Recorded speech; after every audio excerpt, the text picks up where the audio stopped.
Hey, what's up everybody? It's Bryan here with another tutorial. We're back in Premiere. Recently, I released a top 10 hotkeys, or my favorite 10 hotkeys that I use in After Effects. I figured I'd do the same for Premiere. So strap yourselves in and let's get started. Right off the bat, we're going to start with some complex hotkeys because it's going to make sense when we get to the simple hotkeys later and why these are my 10 favorite hotkeys. You'll notice that they all work in combination. So while I'm working, I'll constantly be using these hotkeys. At times, I won't even use the mouse. So let's go to get started. The first hotkey I want to cover is the Control+K hotkey, or the Add Edit. Now, disclaimer, I actually do not use Control+K. I have remapped this hotkey, and I'm going to show you how to do that right now. So we're in Premiere, and I have this really simple timeline that we're just going to cut up. But if I come up here to Edit and go to Keyboard Shortcuts, what I'm going to do is I'm going to type in Add Edit into the search, and you'll notice that it's under Control+K. Now, I have added the E key here.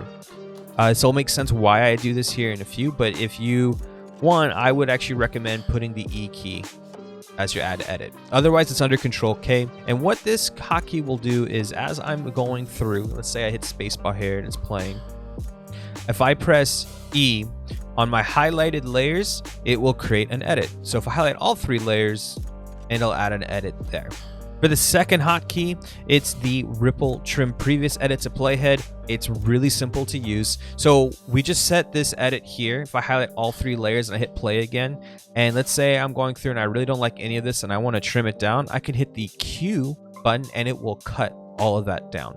To see how this actually works, I'm going to delete this first portion here. We're going to move all this over, and then I hit play with all 3 layers highlighted again. I'm going to hit the Q key and you're going to notice that all this disappears. Conversely, if I want to move everything forward, I can come up here, highlight what I want to move, and hit the W key, and it'll get rid of everything in front of that edit to the next edit. That's the Ripple Trim Next Edit to Playhead. So that's why I remapped to E, because then I can have my fingers on QWE as I'm cutting down my footage. And it takes a little bit of practice to getting used to, but then I'll be able to quickly cut down my footage and move footage to where I need it on my very first pass. When I first started Edit, this is usually the first 3 hotkeys that I'm using, and that's the first pass that I do before I go in and start making my effects and my tweaks. To work with QWE, you also have the J, K, and L keys for shuttle. If I were to press the L key right now, it'll play. It's going to shuttle forward. I press K and it stops playing. Up, I went too far, so I want to go backwards. If I press the J key, it will actually go backwards. The reason why I really like this setup is because then if I want to go back faster, I just press J twice. Got to go faster, hit it again. And it works the same way going forward. L once, hit L again to go faster, hit L again to go even faster. And then I just hit K to stop the shuttle. More for organizational purposes, but I do use it a lot along with my snap tool, which is right up here. That's S. That's a bonus hotkey. But if you hit M, you can add a marker. And now I have a marker to snap to.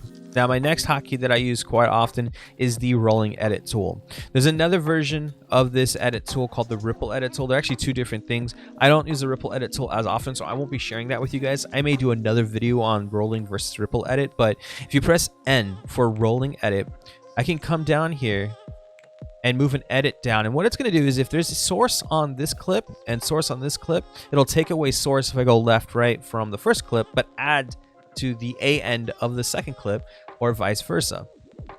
Now, keep in mind, you need to have source on these clips. So I keep dragging and I run out of source on the second clip, so it's not going to go any further. But this is a great way if you need to adjust timing and you have multiple clips that have handles on them. This is how you can utilize those handles to make your edits flow smoother. The next tool I want to share with you guys is the Razor tool. Now, you're going to hear a lot from a lot of editors out there that the Razor tool is a tool that you shouldn't be using. There are better tools to use, and I agree with them to an extent. However, the Razor tool is an invaluable tool to know about. Every now and then you may need to make an edit at a very singular level, and rather than having to come in here, highlight everything, hit E, or come in here, click the clip, hit E, maybe I just want to add really quick a random edit somewhere. And to do that, I'm just going to hit C for the Razor tool, and then anywhere you click, you're going to create an edit. If you have snap on, it will snap to where you need it to go. And then what works really well with all of these tools that I just shared with you guys as far as cutting down is the Shift Delete key.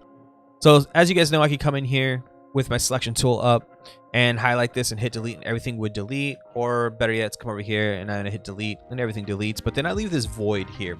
Let's say I don't want this void. I can use the shift delete, which is ripple delete. And what I'll do is I'll hold down shift, delete, and it'll move everything over and close that space up. Conversely, you can also use alt backspace and it'll do the same thing. Now, you guys are probably wondering, why am I using blurred footage here? Well, I wanted to share with you guys something here with another hotkey that's going to make your life so much easier. Often or not, even with the strongest of machines, you're going to throw a lot of effects on. In this case, I have a blur, a Gaussian blur on all of this footage, and it's not really working out in my favor. Just to hit play, you'll notice there's a little bit of a lag at the beginning, and I'm on a really strong computer, so if you're on a computer that isn't as powerful, you're gonna really be chugging when you start stacking effects. And so coming down here and just hitting the space bar to play stop isn't always going to work in your favor. To fix this, what I can do is come in here and set my in and out key. So I use I to set my in, O to set my out. One of the cool things about this hotkey too is, let's say if I want to add media to my footage, I come over here and do the exact same thing in my source monitor, and then drag that in, and it'll only drag in this portion. So that's how you set your ins and your outputs. And then hit enter. Now it's gonna play from the start and it's gonna play till the end, but what's actually happening now is it's rendering it for you. And that's your render effects to work area. So that's 10 hotkeys right off the bat, guys. And as always, I share a bonus hotkey. It is the Control+S. If you did not see my After Effects hotkey tutorial because you're not an After Effects artist, that's okay. I'm sharing this with you here. I share this with all of my friends and anybody I ever teach. Break your Control+S keys. They need to be the most worn out keys on your keyboard. You should constantly be saving. If you need to save a new version, you can always use modifications like Control-Shift-S. So always be saving, guys. So those are 10 of my favorite hotkeys, guys. They're not the only hotkeys, but they are definitely 10 hotkeys that are going to speed up your workflow in Premiere. I want to hear what you guys think in the comments below. Be sure to also like this video and subscribe to the channel. Take a look around. I'm going to be releasing a lot more videos here in 2021 to try and share as much information as I can with you guys so you can learn how to be a better editor, VFX artist, and just an overall creative. Until next time, guys, I'll see you in the next video.